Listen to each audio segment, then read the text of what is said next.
Welcome to English Podcast for You. I'm Maria, and I'm so excited to have you here. Whether you're just starting to learn English or looking to improve your skills, you're in the right place. Don't forget to subscribe, like, and hit the notification bell so you never miss an episode. Let's learn together and make English fun and easy. Hello, beautiful people. Welcome back. Today, I'm so excited to share something personal with you.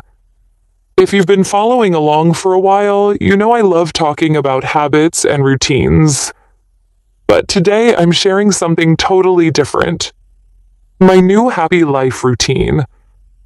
And when I say new, I mean it's not about perfect routines or expensive hacks. New. It's about simple, active, and positive things that make me feel alive and grounded every day. Ready to dive in? Let's go.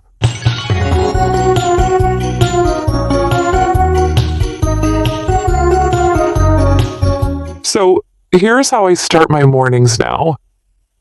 And it's completely different from how I used to do things. First, I do something a little unusual. Instead of checking my phone first thing or jumping straight into work, I go outside for just 1 minute. Yes, you heard that right. 1 minute. I stand there, breathe in the fresh air, and just take in the moment. I look at the sky, listen to the birds, and feel the morning sun on my skin. It's a small thing, but I can't tell you how much it shifts my mindset for the rest of the day.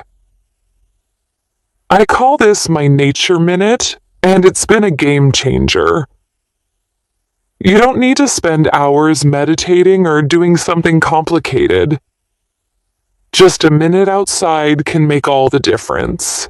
Now, on to breakfast.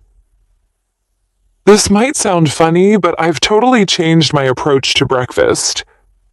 Before, I used to eat quickly, half a bowl of cereal or toast while scrolling through my phone. But now, breakfast is my new ritual. I've started to make it a moment. I take my time. I'm not rushing, and I'm not distracted. I'll prepare something simple, like fruit or toast with olive oil. And I just focus on enjoying it. No distractions. No phone. No emails. It's such a simple change, but it makes me feel more present and the rest of my day starts off calm. Alright, here's one of my favorite new habits. I started taking myself on mini adventures. You don't need to fly across the world to feel like you're exploring. Nope. I started going to new places in my own city that I've never seen before. Maybe I'll check out a new coffee shop, explore a small park, or wander into a cute bookstore I never knew existed. The goal? To feel like a tourist in my own town. Every time I do this, I get this sense of excitement. Like I'm discovering something new and it feels amazing. It's not about luxury or fancy travel. It's about curiosity and stepping outside of your routine. So if you're looking for something fun to try, take yourself on a mini adventure today. I promise it'll change your perspective. Okay, now here's something a little weird, but it's been so rewarding. I've started talking to strangers, and I don't mean in a weird, creepy way. Just simple, friendly conversations with people I meet. Whether it's the barista at my favorite cafe, someone in the park, or the person at the market. A quick, "Hello, how's your day going?" Or, "I love that book. What are you reading?" It might sound silly, but I've realized how much people appreciate a little kindness. And honestly, it's a small thing that makes my day feel a lot brighter. People are just waiting to connect. And sometimes all it takes is a smile or a few words to make both of our days better. Now, this next part is my favorite because it's all about fun. I've started celebrating my tiny wins. And I mean tiny. Did I finish writing a blog post? Celebrate. Did I clean my room? Celebrate. Did I post a new video? Woohoo, time to dance. I'm not kidding. I'll literally turn on a song and have a little dance party in my living room. You might think this is crazy, but I can't explain how good it feels to celebrate even the smallest things. It's like giving yourself permission to feel proud, even for the little accomplishments. It brings so much joy to my day. One of the biggest changes I've made recently is protecting my energy. I used to think that letting everything in, people's opinions, negative news, and even mindlessly scrolling through social media, was just part of life. But I've learned that energy is precious. If you don't protect it, you'll easily burn out. So, I started being more mindful of what I allow into my life. This includes both people and situations. For example, if I sense that a conversation is going down a negative path, whether it's gossip, complaining, or just unnecessary drama, I've learned to politely excuse myself or even change the subject.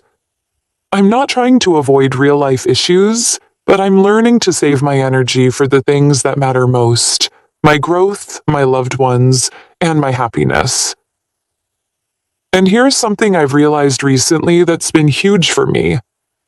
We often lose ourselves when we compare ourselves too much to others.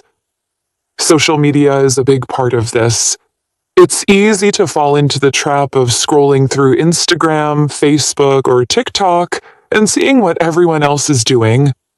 Their perfect vacations, their achievements, their beautiful lives. And then we start questioning ourselves. We look at other people's success, their relationships, their careers, and we think, why don't I have that? What's wrong with me? And in that moment, we forget about who we really are and what we are building in our own lives. Social media can be a highlight reel of someone else's life, but it's not the full picture. When you start comparing, you forget about the little wins you've had and the progress you've made. You begin to think you're not enough, or you're doing something wrong. So, I've made a promise to myself. I will no longer let social media define my self-worth. I check in with myself regularly. I remind myself of the things I've accomplished, the things I'm proud of, and the person I'm becoming. I choose to protect my energy by limiting my time on social media and being mindful of how it makes me feel. If I notice it draining me, I step away. I focus more on real-life connections, deepening relationships with the people who truly matter to me, and engaging in activities that fill me up. And trust me, this change has been freeing. When you stop comparing and start focusing on your own growth, it's like you reclaim your power.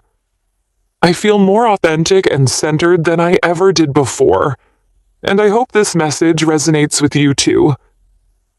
Protect your energy, and remember, you're already enough. Finally, my evening routine has shifted too.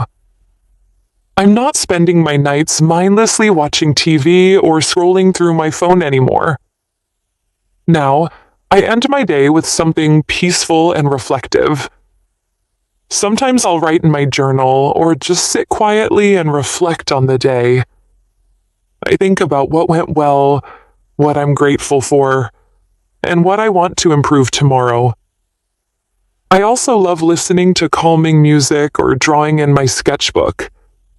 It's these small moments of calm that help me wind down and prepare for a restful night of sleep. Honestly, this new routine changed my life. I feel healthier, happier, and more focused. Of course, I'm not perfect. Sometimes I skip a workout or eat junk food, and that's totally fine. but in general, I feel like I'm living my life in a better way. And I hope this little story inspires you to create your own happy routine too. And remember, your happiness doesn't come from doing everything perfectly. It comes from finding joy in the simple things and creating a life that feels good to you. Thank you so much for listening to today's episode. I hope you enjoyed it and maybe found some inspiration for your own life. By the way, I've created a special file for you with all the difficult vocabulary from this episode, with meanings and examples. You'll find the file in the description of this episode.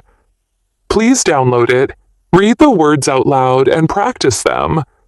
It's a great way to improve your pronunciation and remember new vocabulary easily. See you in the next episode.